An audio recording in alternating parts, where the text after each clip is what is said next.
Hai bosku. Udah lama nih nggak bahas manga One Piece ya. Sampai gemetaran Mimin nih. Grogi bos. Oke deh, karena manga One Piece chapter 1031 udah keluar, baiknya nih Mimin sesuai alur seperti biasanya dulu, Mimin akan review nih. Tapi kayaknya review kali ini bakal beda nih bosku, karena ini adalah live review. Kita coba deh ya, gimana sih kalau Mimin tuh live review, kalian suka nggak? Nanti di akhir video kalian komen ya, kalian suka apa nggak? Kalau kalian nggak suka, Mimin bakal berhentiin deh. Mimin pakai skrip seperti biasa kalau review manga One Piece. Nah, kita lanjut ya. Di page pertama ada magazine cover nih ya, cover majalah Shonen Jump yang lagi-lagi dan selalu One Piece yang jadi tokoh utama headline dari majalah Shonen Jump, Weekly Shonen Jump. Nah, di sini kelihatan si Momonosuke dengan dragon mode-nya warna pink, ada Yamato, si cantik Yamato, dan kapten kita lengkap dengan tulisan gede yang artinya kira-kira seperti ini. Melompat ke pertarungan, di pundak mereka ada mimpi dan harapan dari para pendahulu. Dan ada tulisan nih di bawahnya, tulisan kecil tapi ada makna tersembunyi nih yang menunjukkan bahwasanya nih Aquano nih bakal segera berakhir nih di Onigashima ini. Nah, ke halaman selanjutnya ada 6 karakter sejajar gitu ya, berdiri gitu ya. Di samping kiri itu ada Silver Relic, ada Ben Beckman, King, Katakuri, Killer, dan Marco. Ini Killer nih lucu nih ya. Dari kiri itu wakil kapten semua sampai kanan nih. Silver Relic, wakil kapten dari Roger Pirates, Ben Beckman, Shanks, King, Kaido, Katakuri, Big Mom, Killer, ini Kid, Marco, Shirohige. Tapi kok disejajarin gitu ya, Killer nih sama para wakil kapten yang Yonko semua kecuali Silver Relic ya, wakil kaptennya Raja Bajak Laut. Mungkin nih sebuah petunjuk nih bahwa kelak di masa depan nih, nggak tahu nih entah di arc Wano ini atau setelahnya atau bakal lama setelahnya, si Kid nih bakal jadi Yonko dan si Killer bakal mungkin jadi wakil kaptennya. Nih kita nggak tahu ya, kita ingat aja nih ya bahwasanya di One Piece Color Spread chapter 1031 nih berdiri sejajar wakil kapten ini. Nah, di bawahnya nih ada Babang Zoro nih. Ini karakter favorit Mimin, udah pada tahu ya. Menatap dengan sumringah satu matanya menuju pedang Enma. Ini nggak tahu nih kenapa si Zoro tersenyum-senyum. Apakah dia tuh bersyukur memiliki pedang ini, atau bahkan apakah pedang ini sangat memuaskan hati Zoro karena telah memenggal kepala naga Kaido? Nggak tahu deh ya. Yang pasti si Beppo di belakang si Zoro tuh sampai kesemsem dia tuh. Ada noda pink tuh di pipinya. Dia kayaknya sumringah banget tuh ngeliat Enma tuh. Nah, tapi yang unik nih, di samping si Zoro nih ada abangnya Luffy bosku, Sabo. Dia kayaknya lagi natap si Shiryu nih ya, si Shiryu, kapten kapal kedua bajak laut Kurohige. Nah, nih kalau dilihat dari keseluruhan nih, berapa tokoh nih? Ada 10 tokoh nih. Apakah ke-10-nya ini ada di Wano? Wah, ini yang pasti hanya Beppo, Zoro, Killer, sama Marco aja nih yang ada nih. Selebihnya belum nampak tuh. Mungkinkah ini sinyal bahwasanya semua dari tokoh karakter yang ada di color spread ini sudah ada di Wano? Wah, kalau sudah berkumpul semua nih ke 10 karakter ini, ya pasti nih terwujudlah Wano sebagai perang terbesar sepanjang sejarah One Piece. Oke, lompat ke halaman ketiga, di mana dimulainya manga One Piece chapter 1031.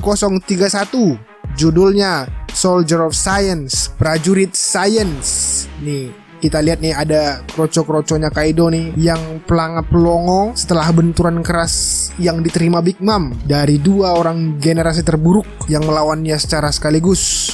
Kelihatan ada tumpukan rongsokan tuh di situ, yang kayaknya tuh tumpukannya tuh menggunung tuh. Kayaknya memang ada Big Mom di sana tuh.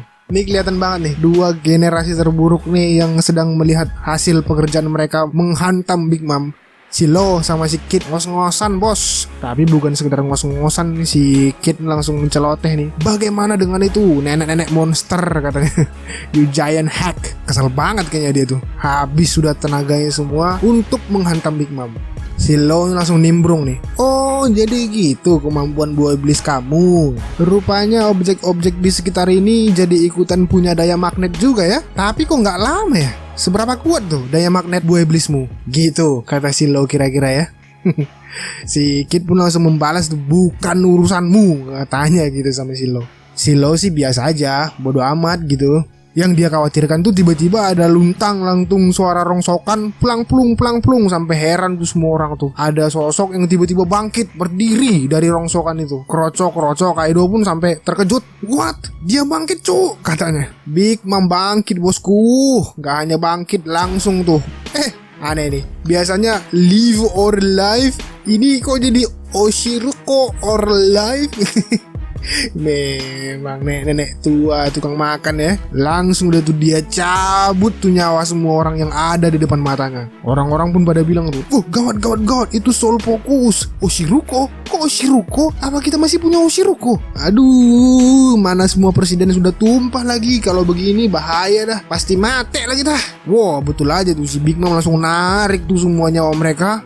Habis sudah. Ini nggak tahu nih berapa jumlah nyawa yang sudah melayang gara-gara sekali tarikan kemampuan buah iblis Soru Nominya Big Mom.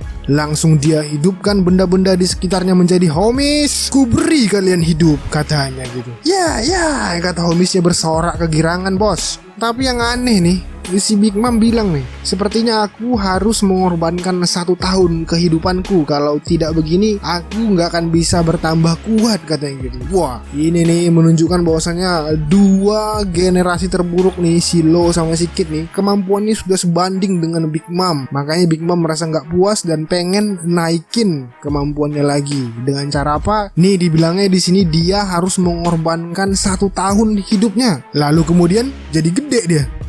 Makin gede si Big Mom ya. Aneh juga, udah ditariknya semua nyawa kroco Kaido tuh, dikasihnya nyawa tuh ke benda-benda sekitar, dikuranginya pula lagi nyawanya setahun, jadi besar lah dia. Ini apa yang terjadi nih? Awakening kah ini? Atau semacam pengorbanan apakah ini? Belum tahu gitu ya, belum bisa juga nih berasumsi macam-macam. Yang pasti Big Mom jadi bengkak bos. Bengkak kali pun, bengkak kayak raksasa. Dia bilang gini nih, sudah lama aku tidak menerima rasa sakit seperti ini. Kuakui kemampuan kalian, Trafalgar Law, Captain Kid, dan topi jerami Luffy. Sepertinya kalian benar-benar serius untuk merebut tahta ini. Udah gak main-main lagi Big Mom ya. Bukan cuman badan doi aja yang jadi bengkak bos, pedangnya juga bengkak bos, jadi gede. Ini ngelawannya gimana nih si Kid sama si Lo nih? Matanya Big Mom juga kayak berapi-api gitu nih. Mimin yakin nih kayaknya nih udah masuk nih ke mode awakeningnya Soru Nomi Big Mom nih. Marah si Big Mom, teriak dia bilang bring it on. Maju sini, tunjukkan sama aku kalau kalian bisa merebut tahta Yonko, katanya gitu. Wah, langsung gemetaran dah tuh lutut si Lo sama si Kid. Ngomong lah si Lo kemudian bilangnya, waduh mampus kalau aku gak bisa mengalahkan monster seperti si Big Mom nih. Sejarah yang sesungguhnya gak bakal terungkap nih, katanya gitu. Wah, sejarah apa nih ya Lo ya? Tapi si Kid masih mode membara deh nih. Dibalasnya ada tuh kata-kata si Big Mom tadi, selama tubuh ini masih hidup, aku akan terus mengeluarkan kekuatanku. Tidak peduli apa yang harus kukorbankan, aku pasti akan menurunkan tahtamu itu, katanya. Wow, keren Kid, keren.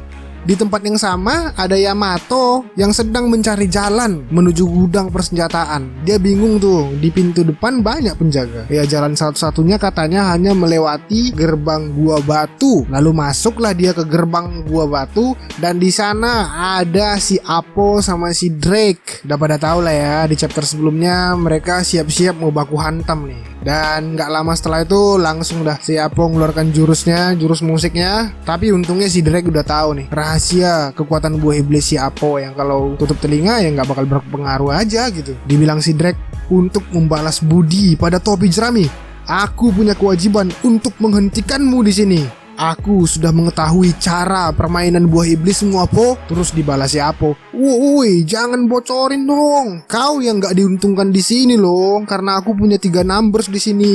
Lah bosku, di tengah pertarungan mereka lewatlah si Yamato. Drake, Apo, apa yang Tobiropo lakukan di tempat ini? Kata si Yamato. Si Apo dengan otak liciknya mengetahui bahwasanya si Yamato itu juga musuh si Kaido, dan si Drake secara de facto nggak bisa dimanfaatkannya. Muncullah ide liarnya untuk memanfaatkan ketidaktahuan Yamato. Berpura-puralah dia, dibilangnya gini, Tuan Muda Yamato, dengarkan aku baik-baik, aku punya informasi yang bagus. Tapi sayang 1000 sayang ya, gayung tak bersambut. Yamato langsung bilang, aku lagi buru-buru nih, hubunganku sama Kaido udah putus. Jadi jangan harap aku ada di pihakmu, kata Yamato gitu. Ah, benarkah? Baguslah kalau gitu, kata si Apo. Si Drake juga nggak diam nih, dia coba intervensi dan langsung mencoba menghentikan Yamato. Yamato pun langsung bereaksi nih, langsung diserangnya si Drake. Jangan coba menghentikanku. Terus si Drake bilang, tunggu Yamato, aku juga sudah berhenti menjadi bawahan Kaido. Ah, betul kah? Tapi sorry Drake, aku lagi terburu-buru nih karena keadaan antara ibu kota bunga dan Onigashima sudah sangat gawat bos, kata Yamato. Yamato pun buru-buru pergi. Tapi kayaknya ada satu number nih yang membuntuti dia. Si Apo sampai bingung tuh. Bingung memikirkan apakah si numbers itu mau menyerang si Yamato atau malah berpihak sama si Yamato. Yang pasti dua sisanya langsung dia suruh tuh, kalian ikuti aku. Tapi langsung buru-buru tuh dihalang si Drake lagi. Jangan kabur Apo, urusanmu denganku belum selesai, kata Drake. Pindah lokasi ke lantai 2 kastil, terlihat tante kita yang sangat cantik Nico Robin sedang berlari. Dan para pasukan Ming pun memberi jalan kepada Brook untuk mengcover Nico Robin. Bergegaslah si Brook, digendongnya Nico Robin, melompatlah mereka dari lantai 2, terjun bebas ke lantai 1. Di chapter sebelumnya, Nico Robin yang melihat anggota Cyberpol Zero atau CP0, barulah di sini dia bereaksi dan bilang bahwa di antara prajurit terkuat Cyberpol CP0, prajurit intelijen yang menggunakan topeng itu jauh lebih spesial. Pertanyaannya, siapakah dia? Oh, siapa dia? Kita tunggu aja deh ya bosku. Oke, berpindah lokasi lagi ke tempat Bang Sanji di Menara Otak Kiri Kastil Tengkorak, area rumah bordil.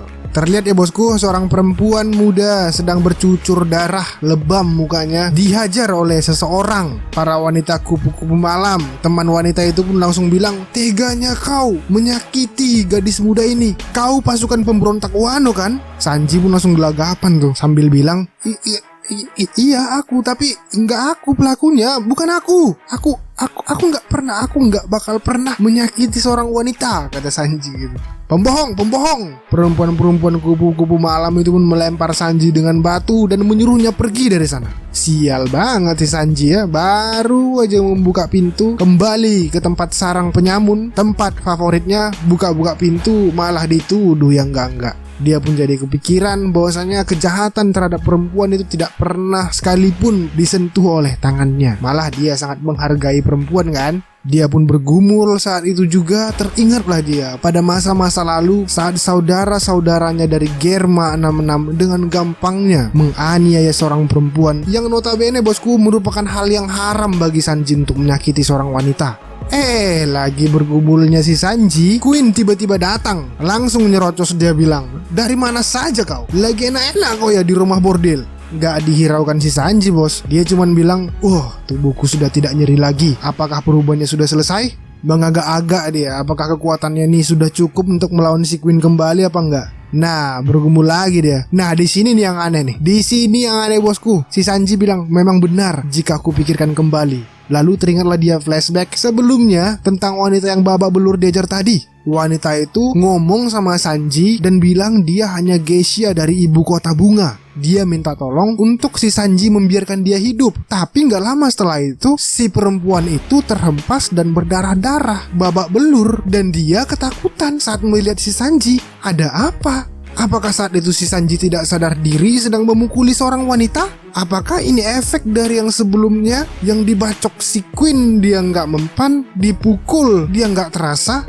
Nah, di sini nih si Sanji bilang, "Hey Luffy, kau lebih menyukai sisiku yang mana? Aku yang selama ini tak bisa melakukan apapun saat menghadapi wanita, atau aku yang kejam, tak memiliki perasaan namun bisa menghadapi monster seperti ini dan patuh jika diperintah untuk membunuh sekalipun."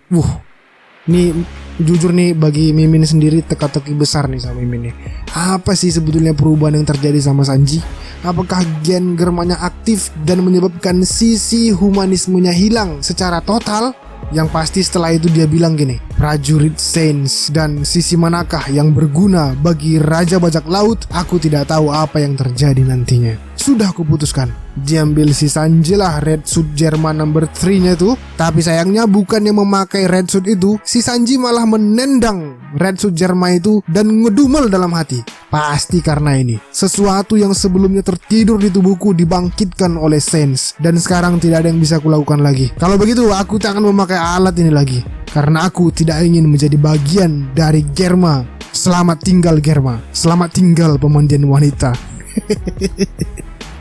Hancur sudah impian Sanji untuk jadi manusia nggak terlihat untuk melihat pemandian wanita. Dia bilang bahwasanya semua ini akan diakhirinya. Lalu kemudian diteleponnya Zoro yang berada di area luar kastil. Dan di luar kastil, Zoro yang sedang berhadapan dengan King. Dari balik celananya, entah di bagian mana, Denden Mushi Mini Zoro pun berbunyi sampai dia bingung. Sejak kapan aku membawanya? Tanya Zoro dalam hati. Lalu Denden Mushi itu pun berbicara. Suara Sanji yang berkata, ya, aku yang menaruhnya di bajumu agar mudah mencari lokasimu sewaktu-waktu kalau kau mati nantinya. Zoro yang mendengar rivalnya itu pun langsung berkata, Koki bodoh, jangan menggangguku. Tapi Sanji dengan santuy bicara, tenang kepala lumut, ini gak bakalan lama kok. Dengar, kita pasti akan menang melawan bajak laut Beast. Tapi jika saat perang ini usai dan aku kehilangan jati diriku, bunuh aku.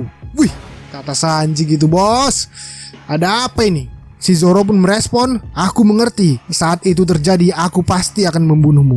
Meski aku tak tahu apa yang terjadi padamu, aku sangat menantikan akhir dari pertempuran ini. Jadi pastikan dirimu kau tidak mati sampai saat itu tiba. Oke lah, terima kasih, balas si Sanji. Yang kemudian dengan kecepatan kilat, dia tiba-tiba menghilang bos. Aneh bin ajaib, tanpa red suit kecepatan Sanji segila itu. Hei, sebaiknya kau tidak berhenti menuang minyak di api, karena aku sudah benar-benar terbakar. Hell Memories. Pecah sih. Cuman bingung aja nih. Aduh, jangan sampai lah si Sanji itu hilang gitu sifat kemanusiaannya ya bosku ya. Kalau masalah dia dihajar sama Queen terserah deh, atau bahkan dia pada akhirnya membunuh si Queen di sini, malah lebih bagus. Tapi jangan sampai deh. Jangan sampai seperti yang dia bilang jati dirinya bakal hilang. Jangan sampai.